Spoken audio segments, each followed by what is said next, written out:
Welcome back, Sebastian here. So time for my review for the 2025 Miami Grand Prix. It was a race that started with Verstappen on pole again after another very, very strong qualifying session yesterday.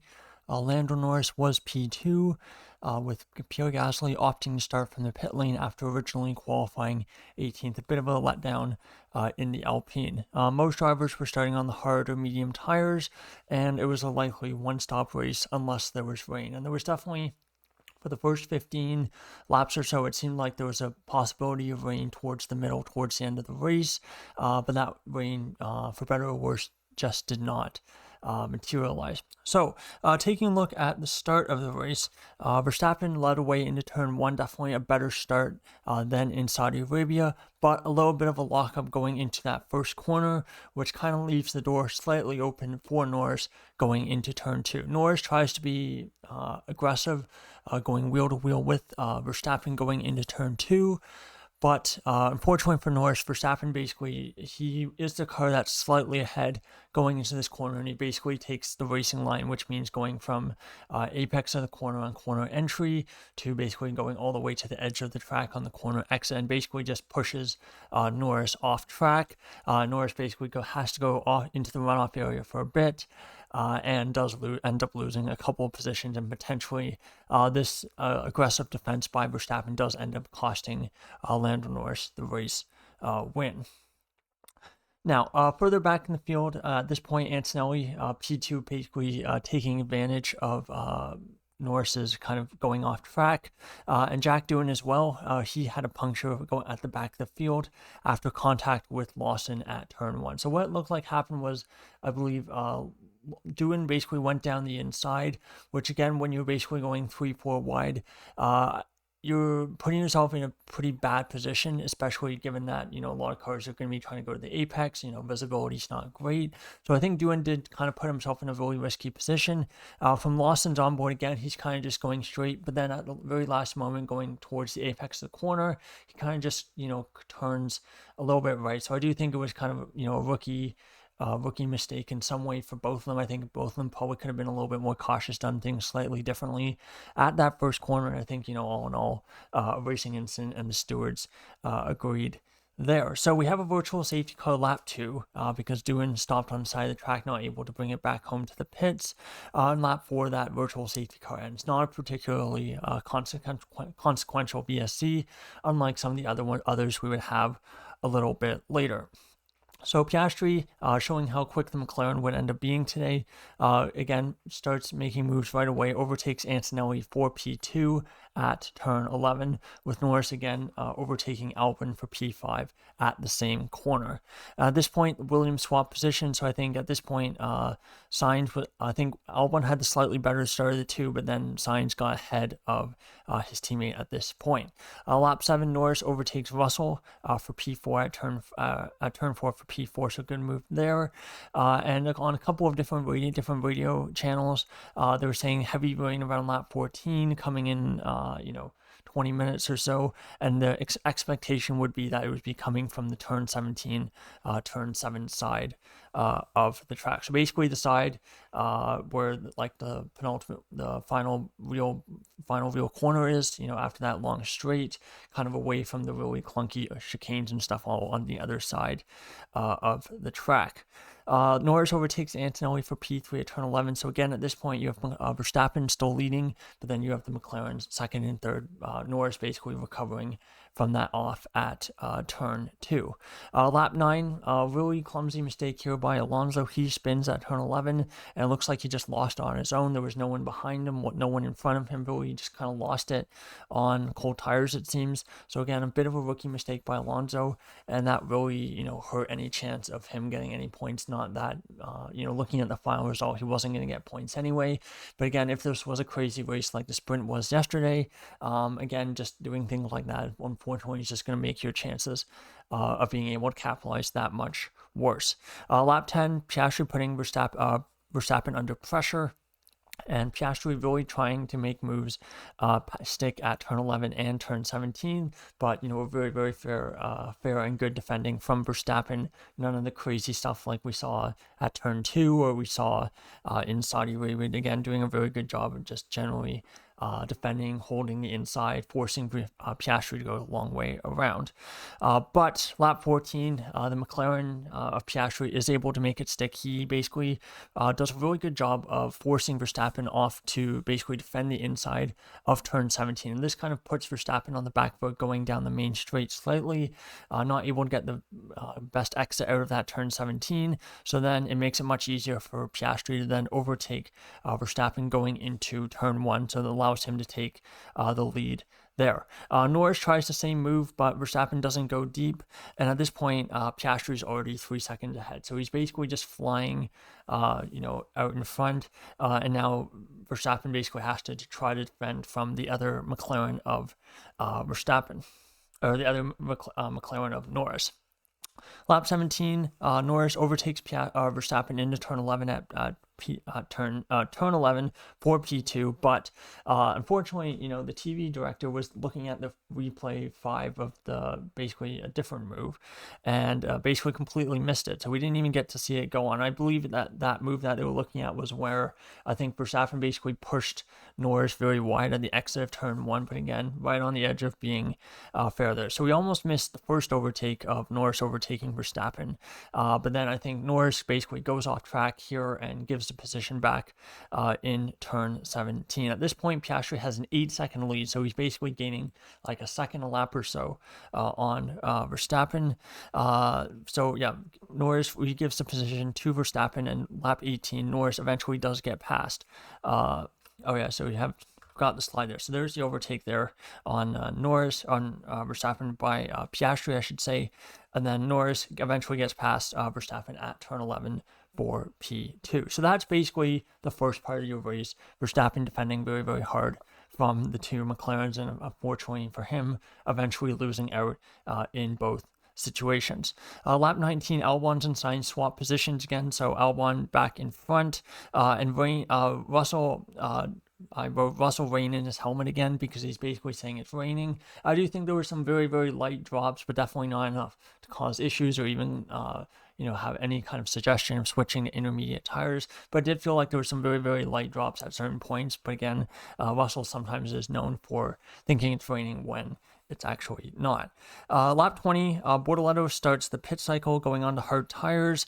In lap 22, Hamilton tight battle with Ocon. He's trying to get into the points, which is probably not what he expected when he signed for Ferrari, but this has been a very, very tough weekend for Ferrari. They've been arguably the 5th best team, slower than McLaren, Mercedes, Red Bull, and Williams this weekend, oddly enough for them.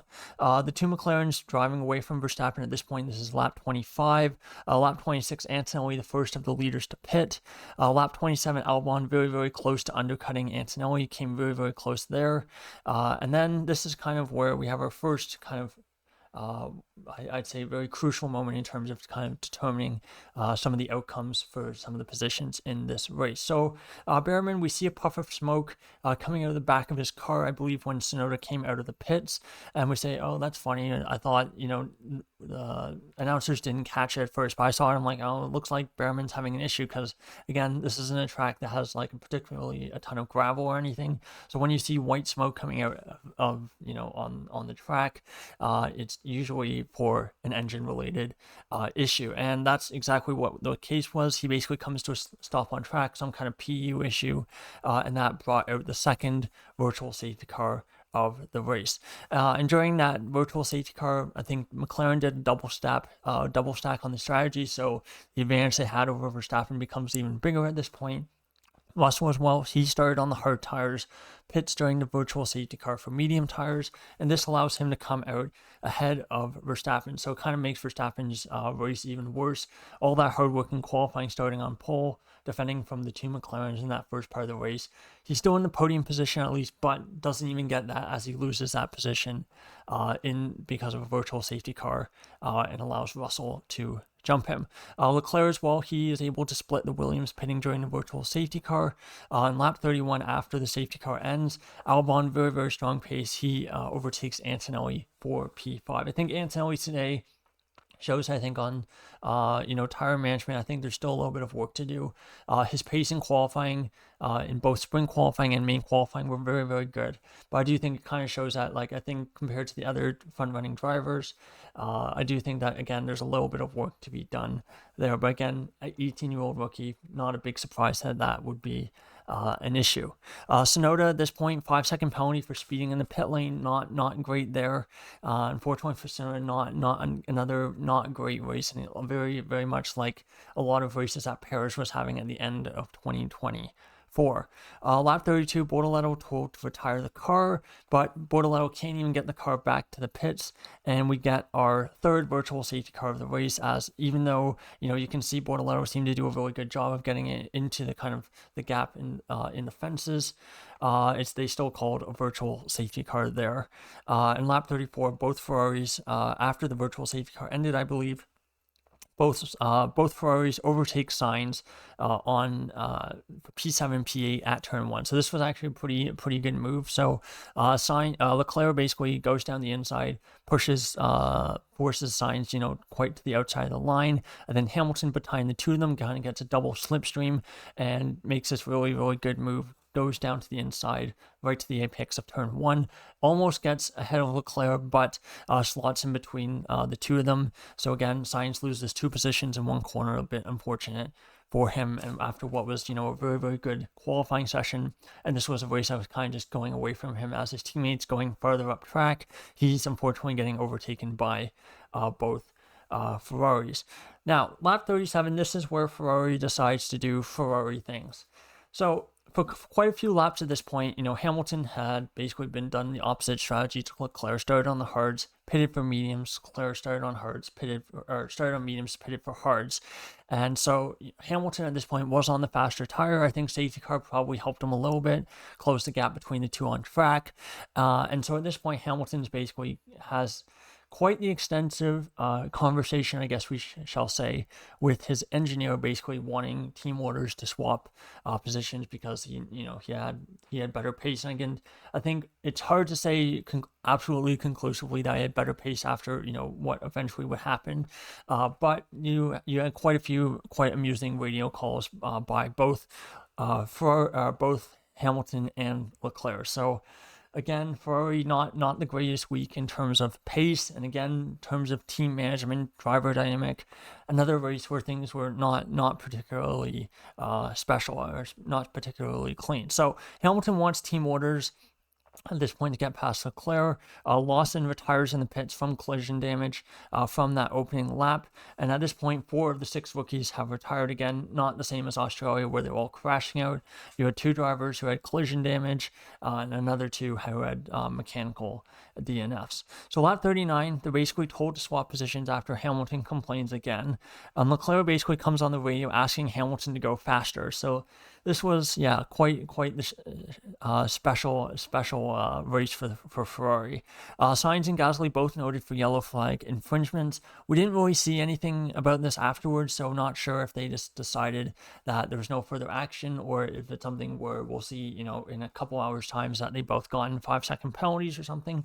But again, something to watch maybe in the coming hours. Lap 43, Verstappen was basically gaining very, very slowly on Russell, trying to get back that position that he lost during the virtual safety car.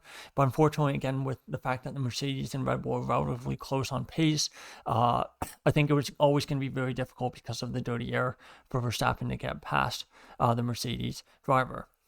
Lap 51, Norris gaining very, very slowly on Piastri, and the Ferraris at this point were told to swap positions again. So this time you have Leclerc in front of Verstappen, and they're basically no closer to Antonelli ahead, and Sainz behind is, very, very close to the pair of them. So again, a lot of manipulation in terms of putting one in front of the other and then swapping them back around.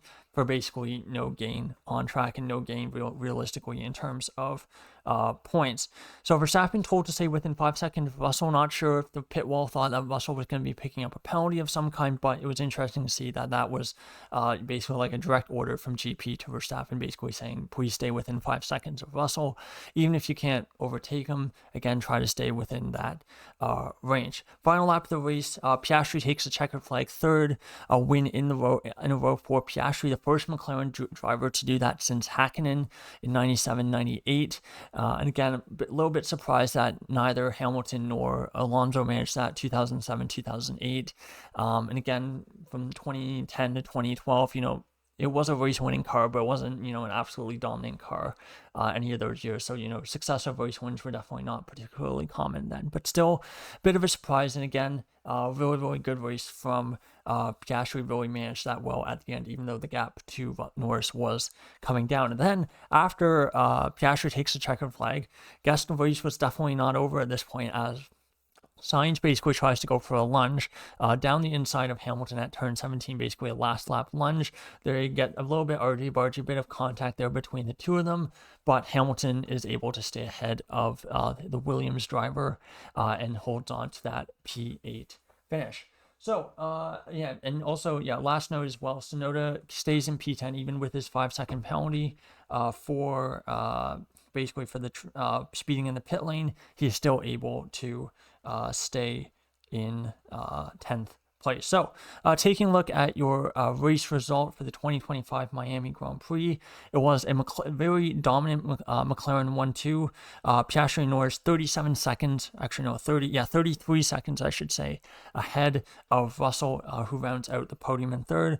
Fourth Verstappen, fifth Albon, sixth Antonelli, seventh Leclerc, eighth Sainz, eighth Hamilton, ninth Sainz, 10th Tsunoda, rounding out the points. And the rest of your finishers are Hadjar, Ocon, Gasly, Hülkenberg, Alonso, and Stroll, with your DNFs, Lawson, Bortoletto, Behrman, and Doohan. In terms of the Drivers' Championship, let's see if the F1 app, they have updated their standings. Good, so I don't have to try to squint at my screen. Okay, so at Drivers' Championship standings, Oscar Piastri extends his lead 131 points, now 16 points clear of Lando Norris in P2, who has, of course, on 115. Verstappen holds on to P3 after a pretty poor weekend between the train wreck that was the sprint, and again losing position points to Russell today. He is holding on to P3 in the Drivers' Championship with 99 points. At this point, he's 32 points behind Piastri. So again, that's already a pretty big gap. And again, for Red Bull, they're hoping that Spain can't come soon enough for them. They're really hoping that that really shakes up the order. Whether it does or not, I think it's very, very hard to say conclusively one way or another. But we'll just have to wait and see. So Russell fourth in the championship, 93 points. Fifth Leclerc, 53. Sixth Antonelli, 48. Seventh Hamilton, 41. Eighth Albon on 30. Ninth and 10th are Ocon and Stroll, somehow still in the top 10 for both of them. I think definitely more surprising for Stroll than Ocon. Again, level on 14 points. 11th is Tsunoda on 9, with Gasly in 12th on 7. Sainz in 13th on 7 as well, and then Hülkenberg and Behrman on 14th and 15th on 6 points, with Hadjar in 16th on 5, and that leaves your 4 rookies of Alonso, Lawson, Doohan, and Bortoletto on no points. In terms of Constructors' Championship, let's see, I think McLaren basically extend their lead even further, 246 points for them, over 100 clear of Mercedes, who are on 141. Between Red Bull and Ferrari, despite Ferrari's shenanigans and their real struggles that last basically to start the season, I should say, it is only an 11-point gap between them. Red Bull on 105 with Ferrari on 94. Further down, Williams really consolidating that P5, 37 points for them, with Haas in 6 on 20. Aston 14th and 7th, and then Racing Bulls 8th, Alpine 9th on 7, and then Kick Sauber last with 6 points. So there you go. That is my review of the 2025 Miami Grand Prix. Thought the first 14-15 laps pretty decent. The racing between Verstappen and the two McLarens was, pretty good. Good bit of drama as well later on between the two Ferraris. The wheel-to-wheel racing, again, not the most exciting. And again, it felt like tire degradation was quite low this weekend, so not really a ton of offset in terms of tires. So even if you had, Russell on his very worn mediums, it didn't really seem to make a big impact in the lap time. So when we get to some tracks where tire degradation is going to be a bit higher, like Barcelona, Silverstone, for example, it'll be interesting to see how the tire deg is there and if that, improves the racing. So there you go. There is my review for the 2025 Miami Grand Prix. Thank you so much for watching, and goodbye.